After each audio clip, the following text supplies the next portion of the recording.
I called out to Ben, but the voice that answered wasn't his.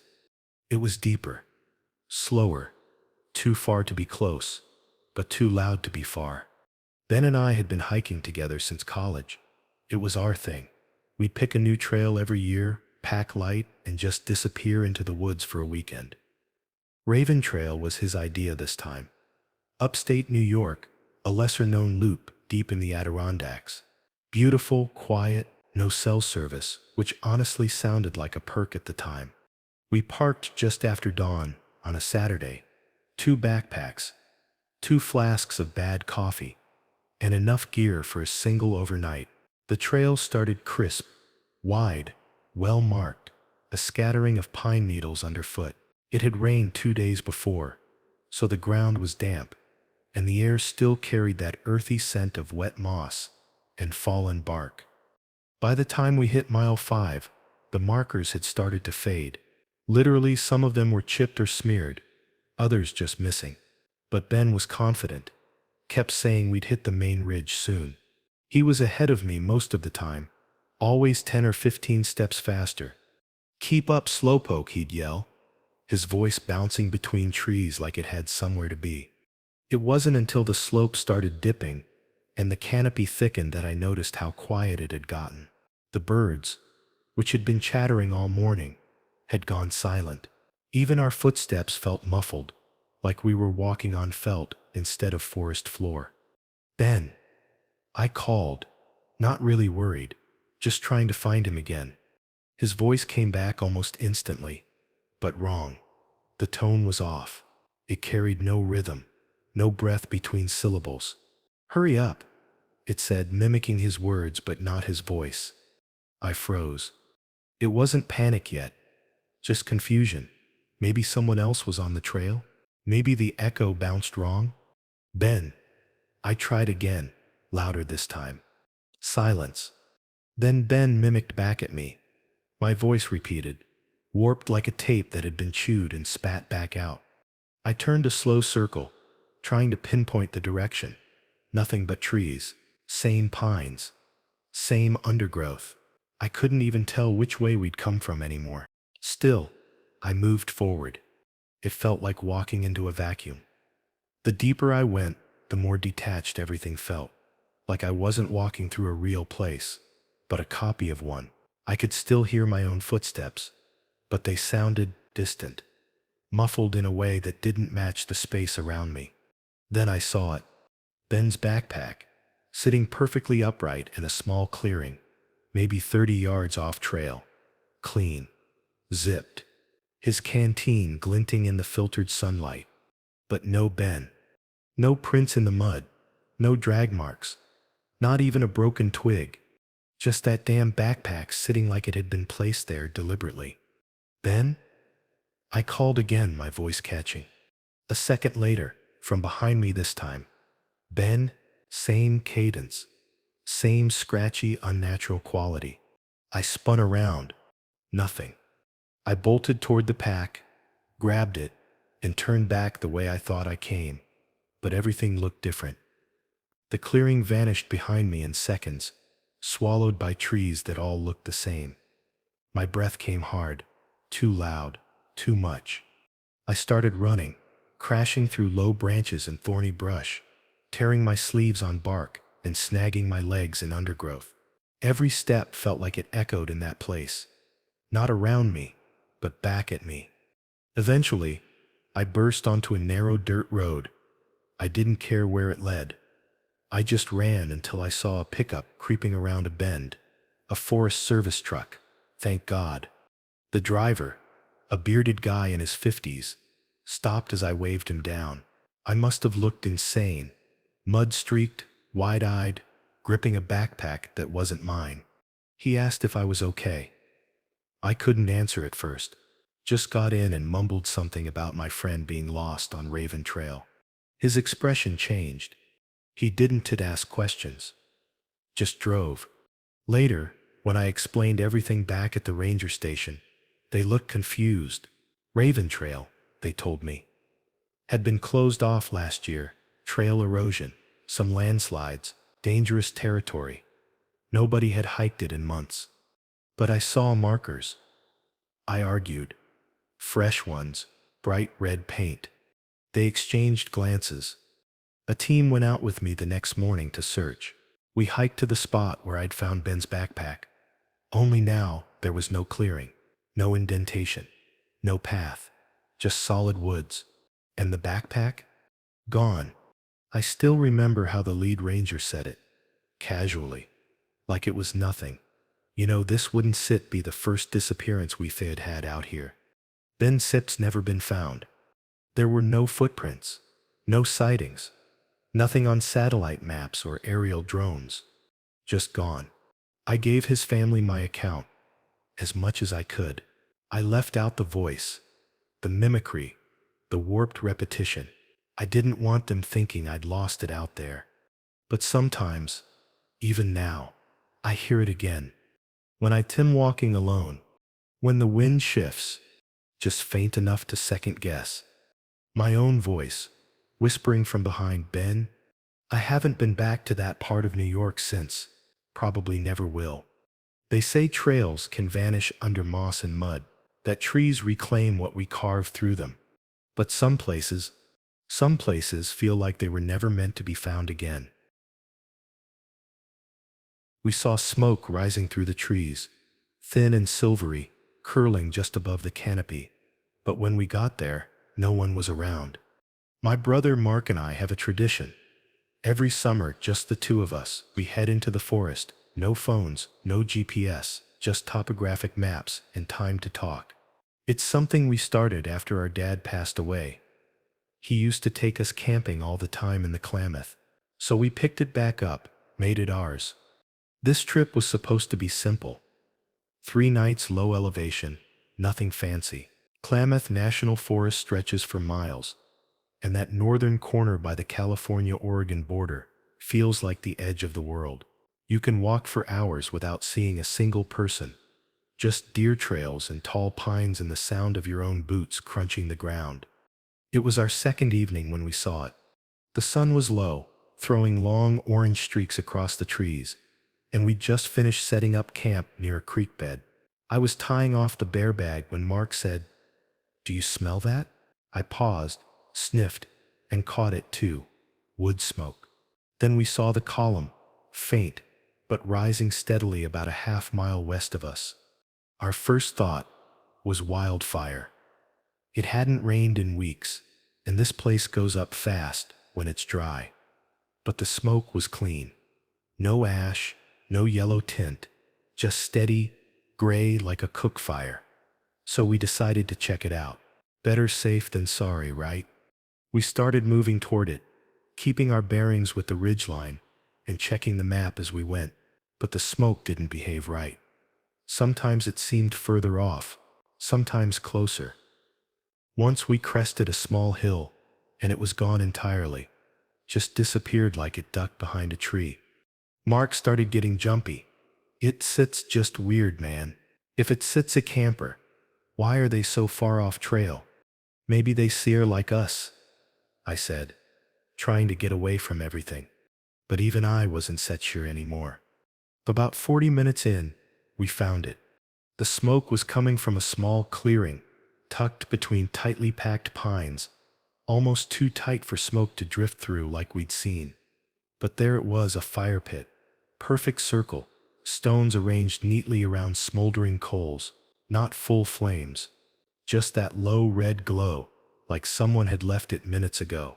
There was no tent, no sleeping bag, no mess kit, just a tarp strung low between 2 trees with cord, and a military-style backpack propped against the base of a trunk.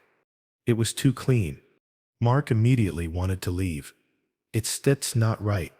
Look how fresh that fire is, and no one sits here. I agreed, but part of me was curious. It was like stumbling into a ghost camp, intact, but empty. I took a few steps closer. That sits when we heard it. Crunch. A single footstep behind us. In dry leaves, heavy, intentional. Mark spun around, flashlight already up. No one. Just trees. We stood frozen for a good 30 seconds, barely breathing. Then, A sound drifted through the trees. A whistle. 4 rising notes. Slow and deliberate. It wasn't a bird. It wasn't a bird. It was human. But it didn't come from any one direction. It was all around us. I turned back to the fire. That's when I noticed it. There was no heat. I held my hand over the coals. Nothing. Not even warmth. Just a glow, like it was lit for show but didn't burn. My stomach dropped. "Mark," I said, "we need to go." We backed out slowly, retracing our steps. For a while everything seemed normal.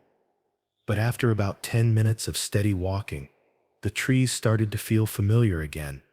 Then we stepped into the same clearing. Same fire pit. Same tarp. Only this time, the wood in the fire was fresh. Still stacked. Unburned. The coals were gone. It hadn't just smoldered out. It looked like it hadn't been lit yet. We didn't say anything. We just turned and picked a different direction. Southeast this time, according to the compass. 15 minutes later, same clearing. Now the tarp was lower. A corner had collapsed. We were being toyed with. That's the only way I can describe it. Like something wanted us to know we weren't in control. I looked at Mark. He was pale.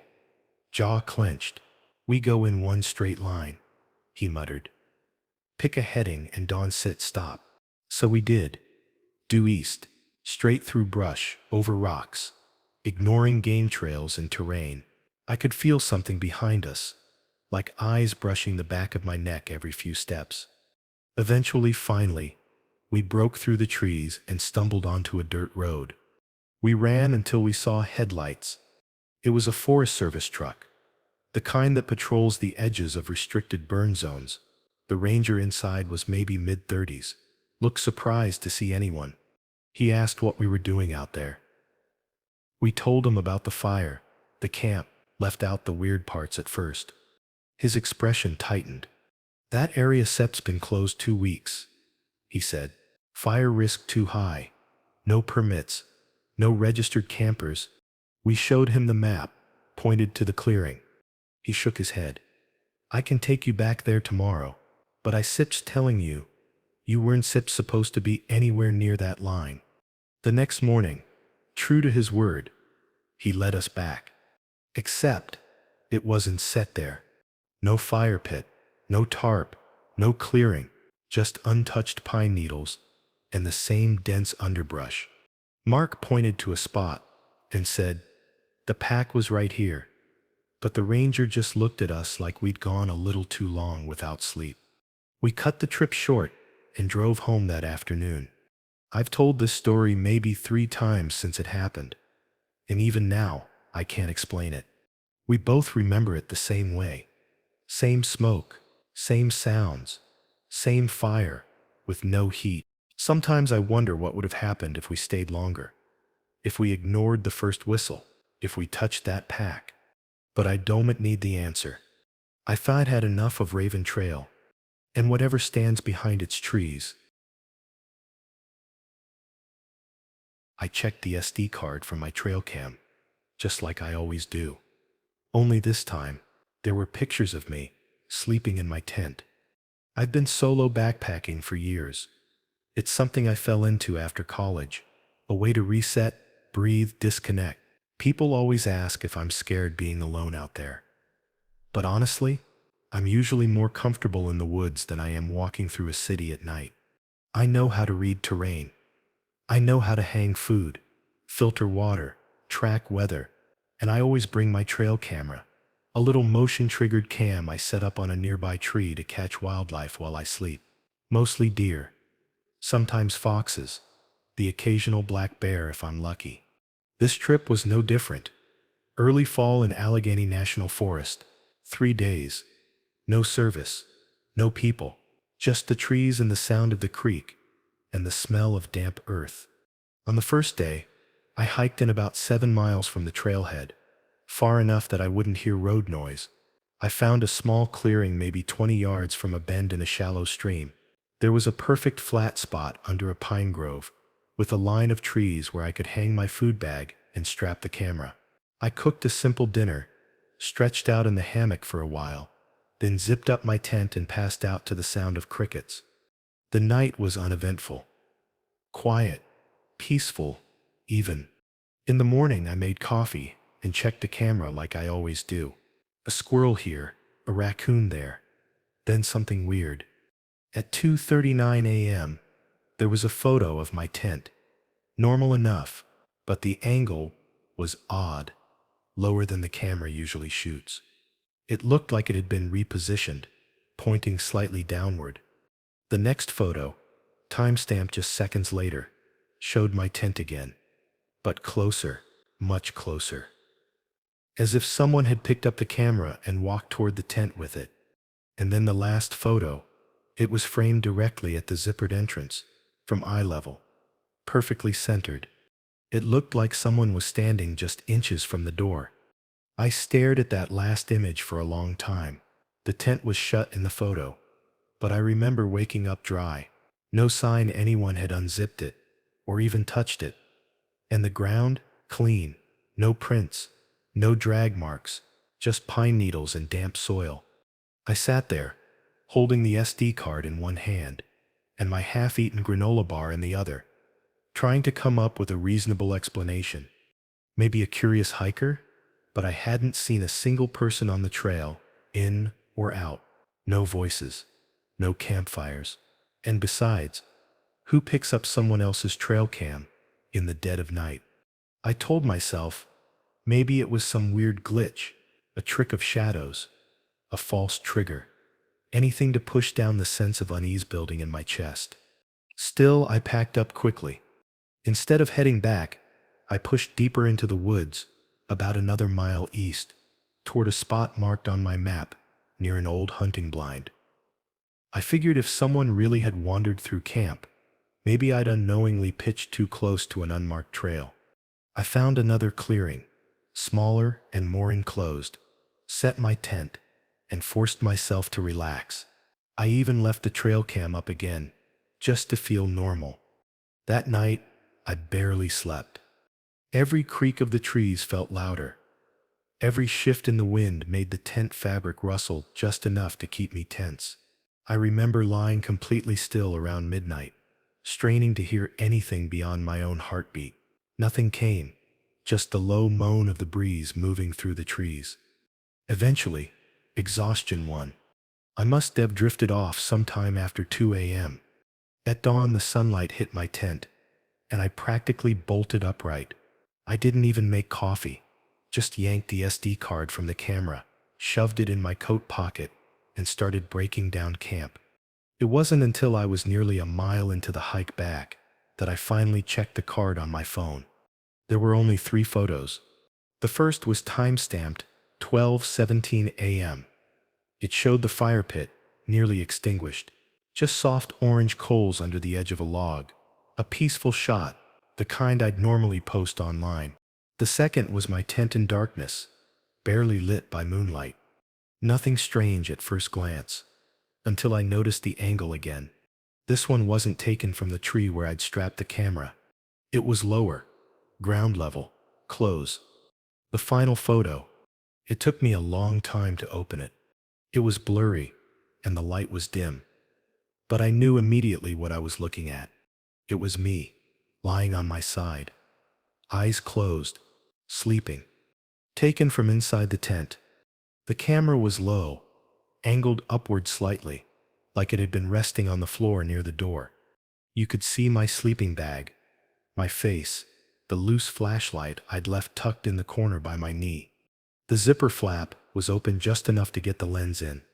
I stopped walking, just froze in the middle of the trail with my phone in one hand, and that horrible weight dropping into my stomach like a stone. I didn't scream. I didn't cry. I just started walking faster, then jogging, then running. I didn't stop until I was back at my car, lungs heaving, skin damp with sweat. I drove straight out of the forest. No stops, no music, just the buzz of tires and the echo of that image burned behind my eyelids. I reported it, of course, sent everything to the rangers, explained where I camped, where I moved, what I saw. They said they'd look into it, but there were no reports of hikers in that area all weekend. No vehicles parked at alternate access points. No camera logs showing activity along the back roads. They asked if I wanted to file a full report. I said no. I don't know why.